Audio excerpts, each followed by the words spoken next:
ಓಂ ಸಾಯಿರಾಮ್. ನಮಸ್ತೆ. ಇವತ್ತಿನ ಒಂದು ದಿನ ನಾವು ಪಾರ್ಕಿಂಗ್ ಪ್ಲೇಸ್, ಪಾರ್ಕಿಂಗ್ ಯಾವ ರೀತಿ ನಾವು ಪ್ರತಿಯೊಂದು ದಿಕ್ಕಿಗೂ ಉತ್ತರಕ್ಕೆ, ಹಾಗೆ ಪೂರ್ವ, ದಕ್ಷಿಣ ಮತ್ತೆ ಪಶ್ಚಿಮಕ್ಕೆ ನಮ್ಮ ಒಂದು ಪಾರ್ಕಿಂಗ್ ಯಾವ ರೀತಿ ಮಾಡಿಕೊಳ್ಳೋಣ ನೋಡೋಣ. ಒಂದು ಉತ್ತರಕ್ಕೆ ನಮ್ಮ ಒಂದು ನಿವೇಶನ, ಉತ್ತರ ದಿಕ್ಕಿನ ಒಂದು ನಿವೇಶನ ಮನೆ ಇದ್ದರೆ ನಾವು ಹೇಗೆ ಪಾರ್ಕಿಂಗ್ ವ್ಯವಸ್ಥೆ ಮಾಡ್ಕೊಳ್ಬೇಕು? ಪಾರ್ಕಿಂಗ್ ಅಂತ ಹೇಳಿ ತುಂಬಾ ಜನ ನೀವು ಇದು ಉತ್ತರದ ನಿವೇಶನ ಅನ್ಕೊಳ್ಳೋಣ. ಈ ರೀತಿಯಾಗಿ ಮನೆಯನ್ನ ನಿರ್ಮಾಣ ಮಾಡ್ತೀರಾ, ಎಲ್ ಶೇಪ್ ನೀವು ಈಶಾನ್ಯವನ್ನು ಕಟ್ ಮಾಡಿ ಪಾರ್ಕಿಂಗ್ ಅಂತ ಹೇಳಿ ನೀವು ಕಾರ್ ನಿಲ್ಲಕ್ಕೆ, ಬೈಕ್ ನಿಲ್ಲಕ್ಕೆ ನೀವು ಪಾರ್ಕಿಂಗ್ ಅನ್ನು ಮಾಡ್ಕೊಳ್ತೀರಾ. ಇದು ತಪ್ಪು. ಯಾರು ಕೂಡ ಎಲ್ ಶೇಪ್ ಕಟ್ ಮಾಡಬೇಡಿ ಪಾರ್ಕಿಂಗಿಗೆ ಅಂತ ಹೇಳಿ. ಈ ರೀತಿಯಾಗಿ ಯಾವ ಒಂದು ಮೂಲೆಯನ್ನು ಕೂಡ, ಈಶಾನ್ಯ ಅಷ್ಟೇ ಅಲ್ಲ, ಯಾವ ಒಂದು ಮೂಲೆಯನ್ನು ನಾವು ಈಶಾನ್ಯ ಇರ್ಬೋದು, ಆಗ್ನೇಯ ಇರ್ಬೋದು, ಹಾಗೆಯೇ ನೈಋತ್ಯ ಇರ್ಬೋದು, ವಾಯುವ್ಯ ಇರ್ಬೋದು, ಕಟ್ ಮಾಡಬಾರದು. ಈ ರೀತಿಯಾಗಿ ಪಾರ್ಕಿಂಗಿಗೆ ಅಂತ ಹೇಳಿ ನಾವು ಕಟ್ ಮಾಡಿಕೊಳ್ಳಬಾರದು. ಇದು ಮೊದಲನೆಯ ಒಂದು ವಾಸ್ತು ದೋಷ. ನಮ್ಮ ಮನೆ ಯಾವಾಗ್ಲೂ ಕೂಡ ನಮ್ಮ ಚೌಕಾಕಾರ ಅಥವಾ ಆಯತಾಕಾರ, ಒಂದು ಸ್ಕ್ವೇರ್ ಆಗಿರ್ಲಿ ಅಥವಾ ರೆಕ್ಟ್ಯಾಂಗ್ಯುಲರ್ ಶೇಪ್ ಅಲ್ಲಿ ನಮ್ಮ ಮನೆ ಇದ್ದರೆ ಒಂದು ಉತ್ತಮ. ಯಾವ ಒಂದು ಮೂಲೆಯನ್ನು ಕೂಡ ನಾವು ಈಶಾನ್ಯ, ಆಗ್ನೇಯ, ನೈಋತ್ಯ, ಹಾಗೆಯೇ ವಾಯುವ್ಯ ಯಾವ ಒಂದು ಮೂಲೆಯನ್ನು ಕೂಡ ನಾವು ಕಟ್ ಮಾಡಬಾರದು ಪಾರ್ಕಿಂಗಿಗೆ ಅಂತ ಹೇಳಿ. ಎಲಿವೇಶನ್ ಅಂತ ಹೇಳಿ ನಾವು ನಮ್ಮ ಮನೆಯನ್ನ ವಾಸ್ತು ದೋಷ ಆಗೋ ತರ ಮಾಡಬಾರದು. ಇದು ಮೊದಲ ಒಂದು ಪಾಯಿಂಟ್. ಹಾಗೆಯೇ ನಮ್ಮ ಒಂದು ಉತ್ತರ ನಿವೇಶನಕ್ಕೆ ನಾವು ಹೇಗೆ ಒಂದು ಪಾರ್ಕಿಂಗ್ ವ್ಯವಸ್ಥೆಯನ್ನ ಮಾಡಿಕೊಳ್ಳೋದು? ಒಂದು ಉತ್ತರದ ಒಂದು ನಿವೇಶನಕ್ಕೆ ನಾವು ನೋಡೋಣ. ಉತ್ತರದ ಒಂದು ನಿವೇಶನಕ್ಕೆ ನಾವು ರಸ್ತೆ ಇಲ್ಲಿ ಬಂದ್ರೆ ನಮ್ಮ ಒಂದು ಗೇಟ್ ಈಶಾನ್ಯಕ್ಕೆ ಬರುತ್ತೆ. ಹಾಗೆ ನಾವು ಸ್ಟೇರ್ ಕೇಸ್ ಅನ್ನ ಇಲ್ಲಿ ಕೊಡೋಣ. ಉತ್ತರದ ವಾಯುವ್ಯಕ್ಕೆ ಸ್ಟೇರ್ ಕೇಸ್ ಅನ್ನ ಕೊಡೋಣ. ಇಲ್ಲಿ ನಮ್ಗೆ ಏನಾಗುತ್ತೆ, ಒಂದು ಜಾಗ ನಮಗೆ ಸಿಗತ್ತೆ. ಇಲ್ಲಿ ನಾವು ಏನ್ ಮಾಡ್ಬಿಡೋಣ, ಪಾರ್ಕಿಂಗ್ ವ್ಯವಸ್ಥೆಯನ್ನ ಮಾಡೋಣ. ಎಲ್ಲಿ ನಮ್ಮ ಒಂದು ಸ್ಟೇರ್ ಕೇಸ್ ಇಲ್ಲಿ ಬರುತ್ತೆ. ಸ್ಟೇರ್ ಕೇಸ್ ಇಲ್ಲಿ ಬಂದ ತಕ್ಷಣ ನಾವು ಈ ಜಾಗವನ್ನು ಪಾರ್ಕಿಂಗ್ ಮಾಡೋಣ. ಎಲ್ಲಿ ಪಾರ್ಕಿಂಗ್ ಅನ್ನ ನಮ್ಮ ಒಂದು ಗೇಟ್ ಒಳಗಡೆ ಬಂದ ತಕ್ಷಣ ನಾವು ಇಲ್ಲಿ ಕಾರ್ ನಿಲ್ಲಕ್ಕೆ ಜಾಗವನ್ನು ಮಾಡಿಕೊಳ್ಳೋಣ. ಒಂದು 8 ಫೀಟ್ ಅಥವಾ 6 ಫೀಟ್ ನಿಮ್ಗೆ ಎಷ್ಟು ಬೇಕೋ ಅಷ್ಟು ಜಾಗವನ್ನು ಉತ್ತರಕ್ಕೆ ಬಿಡೋಣ. ಉತ್ತರಕ್ಕೆ ಖಾಲಿ ಜಾಗವನ್ನು ಬಿಡೋಣ. ನೀವು ನಿಮ್ಮ ಒಂದು ಕಾರ್ ಪಾರ್ಕ್ ಅನ್ನ ಇಲ್ಲಿ ಮಾಡಿ. ಹಾಗೆ ಸ್ಟೇರ್ ಕೇಸ್ ಇಲ್ಲಿ ಮಾಡಿ. ಉತ್ತರದ ವಾಯುವ್ಯಕ್ಕೆ ಸ್ಟೇರ್ ಕೇಸ್ ಮಾಡಿ. ಇದೇ ಜಾಗವನ್ನು ಒಂದು ವಾಯುವ್ಯಕ್ಕೆ, ಉತ್ತರದ ಅರ್ಧ ಭಾಗದಲ್ಲಿ ನಮಗೆ ಸ್ಟೇರ್ ಕೇಸ್ ಆಯ್ತು, ಇನ್ನ ಅರ್ಧ ಭಾಗದಲ್ಲಿ ನಮಗೆ ಪಾರ್ಕಿಂಗ್ ವ್ಯವಸ್ಥೆನೂ ಆಯ್ತು. ಹಾಗೆಯೇ ನಮ್ಮ ಒಂದು ಈಶಾನ್ಯ ಅಂತ ಹೇಳಿ ನಾವು ಖಾಲಿ ಜಾಗವನ್ನು ಬಿಡಬೇಕಾಗತ್ತೆ. ಅದು ಕೂಡ ಇಲ್ಲಿ ನಮಗೆ ಸಿಗತ್ತೆ. ಉತ್ತರಕ್ಕೆ ಮನೆ ಇದ್ರೆ ಉತ್ತರದ ಒಂದು ಈಶಾನ್ಯಕ್ಕೆ ನಾವು ಪಾರ್ಕಿಂಗ್ ವ್ಯವಸ್ಥೆಯನ್ನ ಮಾಡೋಣ. ಹಾಗೆ ನಾವು ಮನೆಯನ್ನ ಹೀಗೆ ನಿರ್ಮಾಣ ಮಾಡಿ ಇನ್ ಕೇಸ್ ನಿಮ್ಮ ದೊಡ್ಡ ನಿವೇಶನ ಇದ್ದರೆ ಮನೆಯನ್ನು ನಾವು ನೈಋತ್ಯದ ಭಾಗದಲ್ಲಿ ನಿರ್ಮಾಣ ಮಾಡಿ ನಾವು ಉತ್ತರದ ಪೂರ್ವಕ್ಕೆ ನಾವು ಜಾಸ್ತಿ ಜಾಗವನ್ನು ಬಿಡೋಣ. ಇಲ್ಲಿ ನಾವು ಕಾರ್ ಪಾರ್ಕಿಂಗ್ ಗಳನ್ನ ಮಾಡಿಕೊಳ್ಳೋಣ. ಕಾರ್ ಪಾರ್ಕಿಂಗ್ ನಮ್ಮ ಒಂದು ಪೂರ್ವಕ್ಕೆ ಜಾಗ ಬಿಟ್ಟು, ಪೂರ್ವಕ್ಕೆ ನಮ್ಮ ಒಂದು ಉತ್ತರದ ನಿವೇಶನಕ್ಕೆ ಪೂರ್ವಕ್ಕೆ ಜಾಗವನ್ನು ಖಾಲಿ ಜಾಗವನ್ನು ಜಾಸ್ತಿ ಬಿಟ್ಟು ಇಲ್ಲಿ ನಾವು ಕಾರ್ ಪಾರ್ಕಿಂಗ್ ಅನ್ನ ಮಾಡೋಣ. ಕಾರ್ಗಳನ್ನ ನಿಲ್ಲಿಸಿ.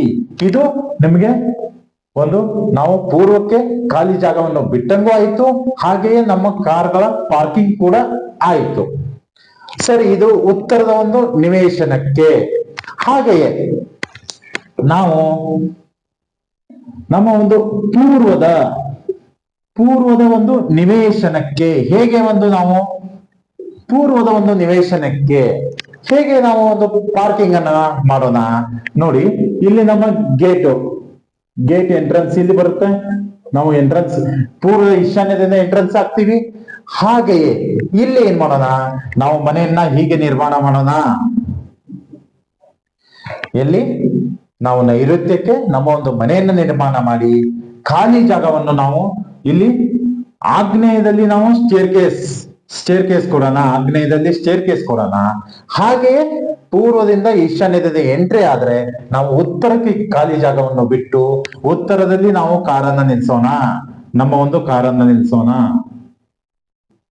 ನಿಮ್ಗೆ ಇದು ಒಂದು ಒಳ್ಳೆಯ ಪಾರ್ಕಿಂಗ್ ವ್ಯವಸ್ಥೆ ಆಗತ್ತೆ. ಈ ರೀತಿಯಾಗಿ ನೀವು ನಿಲ್ಸೋದ್ರಿಂದ ನಿಮ್ಮ ಮನೆಗೆ ವಾಸ್ತು ಸಿಗುತ್ತೆ. ಆಮೇಲೆ ಉತ್ತರಕ್ಕೆ ಖಾಲಿ ಜಾಗ ಬಿಟ್ಟಂಗೂ ಆಗತ್ತೆ, ಪೂರ್ವಕ್ಕೂ ನೀವು ಖಾಲಿ ಜಾಗ ಬಿಟ್ಟಂಗಾಗತ್ತೆ. ಇದರಿಂದ ನಿಮ್ಮ ಒಂದು ಮನೆಗೆ ಶಕ್ತಿ ಸಿಗುತ್ತೆ. ಹಾಗೆಯೇ ನೆಕ್ಸ್ಟ್ ಇನ್ನ ದಕ್ಷಿಣಕ್ಕೆ ನಿಮ್ಮ ಒಂದು ನಿವೇಶನ ಇದ್ದರೆ ನೀವು ದಕ್ಷಿಣದಿಂದ ಹೇಗೆ ನಾವು ಕಾರ್ ಪಾರ್ಕಿಂಗ್ ಮಾಡೋದು, ದಕ್ಷಿಣ ಒಂದು ನಿವೇಶನಕ್ಕೆ, ವಿಶೇಷವಾಗಿ ದಕ್ಷಿಣ ನಿವೇಶನದಲ್ಲಿ ತುಂಬಾ ಜನ ಈ ತಪ್ಪುಗಳನ್ನ ಮಾಡ್ತೀರಾ.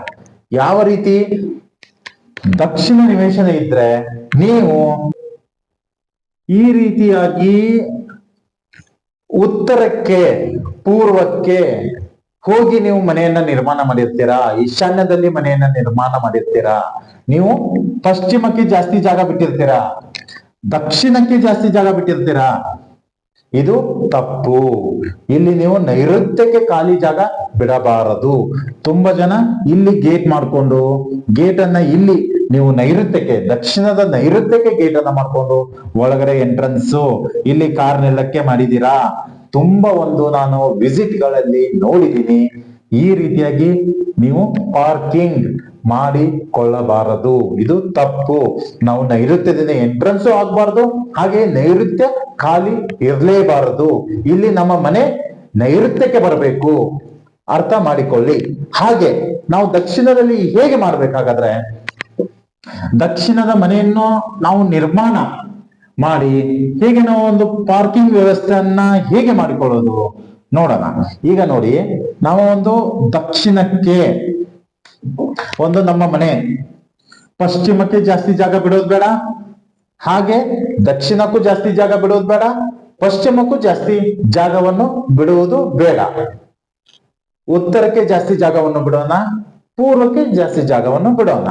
ನಮ್ಮ ಒಂದು ಗೇಟ್ ದಕ್ಷಿಣ ನಿವೇಶನಕ್ಕೆ ನಮ್ಮ ಗೇಟ್ ಇಲ್ಲಿ ಬರುತ್ತೆ. ಎಲ್ಲಿ, ಆಗ್ನೇಯದಲ್ಲಿ, ದಕ್ಷಿಣ ಆಗ್ನೇಯದಲ್ಲಿ ನಮ್ಮ ಗೇಟ್ ಬರುತ್ತೆ. ಹಾಗೆ ಪಾರ್ಕಿಂಗ್ ಅನ್ನ ನಾವು ಪೂರ್ವಕ್ಕೆ ಜಾಸ್ತಿ ಜಾಗವನ್ನು ಬಿಡೋಣ. ಪೂರ್ವಕ್ಕೆ ಜಾಸ್ತಿ ಜಾಗವನ್ನು ಬಿಟ್ಟು ನಮ್ಮನ್ನ ನಾವು ಮಾಡೋಣ. ಇಲ್ಲಿ ಪೂರ್ವಕ್ಕೆ ಜಾಸ್ತಿ ಜಾಗ ಬಿಡೋದ್ರಿಂದ ನಮ್ಗೆ ಮನೆಗೆ ಶಕ್ತಿ ಸಿಗುತ್ತೆ. ಹಾಗೆ ಪಾರ್ಕಿಂಗ್ ಅನ್ನು ಕೂಡ ನಾವು ಇಲ್ಲಿ ಮಾಡೋಣ. ಇದರಿಂದ ಮನೆಗೆ ಒಳ್ಳೆಯದು. ಪೂರ್ವಕ್ಕೆ ಜಾಸ್ತಿ ಜಾಗನೂ ಬಿಟ್ಟಂಗಾಯ್ತು, ಹಾಗೆಯೇ ನಮ್ಮ ಕಾರ್ಗಳ ಪಾರ್ಕಿಂಗ್ ಕೂಡ ಆಯ್ತು. ಹಾಗೆ ನೀವು ದಕ್ಷಿಣ ನಿವೇಶನಕ್ಕೆ ನೀವು ಉತ್ತರ ವಾಯುವ್ಯದಲ್ಲಿ ಸ್ಟೇರ್ ಕೇಸ್ ಕೊಡಬಹುದು, ಹಾಗೆಯೇ ನೈಋತ್ಯದಲ್ಲೂ ಕೂಡ ಸ್ಟೇರ್ ಕೇಸ್ ಅನ್ನ ಕೊಡಬಹುದು. ಇದು ಕೂಡ ನೈಋತ್ಯ, ದಕ್ಷಿಣ ನೈಋತ್ಯಕ್ಕೆ ನೀವು ಸ್ಟೇರ್ ಕೇಸ್ ಕೊಡೋದ್ರಿಂದ ನಿಮಗೆ ಒಂದು ಒಳ್ಳೆಯದು. ಹಾಗೆ ಪಾರ್ಕಿಂಗ್ ಅನ್ನ ನಾವು ಮಾಡೋಣ. ಪೂರ್ವಕ್ಕೆ ನಾವು ಪಾರ್ಕಿಂಗ್ ಅನ್ನ ಮಾಡೋಣ ದಕ್ಷಿಣದ ಮನೆಗೆ. ಹಾಗೆ ನಮ್ಮ ಒಂದು ಇನ್ನ ನೆಕ್ಸ್ಟ್ ಪಶ್ಚಿಮದ ಮನೆಗೆ ನಮ್ಮ ಒಂದು ಪಾರ್ಕಿಂಗ್ ವ್ಯವಸ್ಥೆ ಹೇಗೆ ಇರಬೇಕು ನೋಡಿ. ಇದು ಪಶ್ಚಿಮದಿಂದ ನಮ್ಮ ಎಂಟ್ರೆನ್ಸ್, ನಾನು ಒಂದು ಗೇಟ್ ಅನ್ನ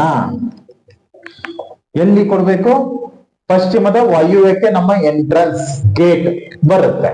ಹಾಗೆ ನಾವು ಮನೆಯನ್ನ ಹೇಗೆ ನಿರ್ಮಾಣ ಮಾಡಬೇಕು ಅಂದ್ರೆ, ನಮ್ಮ ಮನೆ ನೈಋತ್ಯಕ್ಕೆ ಇರಬೇಕು. ಪಶ್ಚಿಮಕ್ಕೆ ಜಾಸ್ತಿ ಜಾಗ ಬಿಡೋದು ಬೇಡ, ದಕ್ಷಿಣಕ್ಕೂ ಬಿಡೋದು ಬೇಡ, ಪೂರ್ವಕ್ಕೆ ಬಿಡೋಣ, ಉತ್ತರಕ್ಕೆ ಬಿಡೋಣ.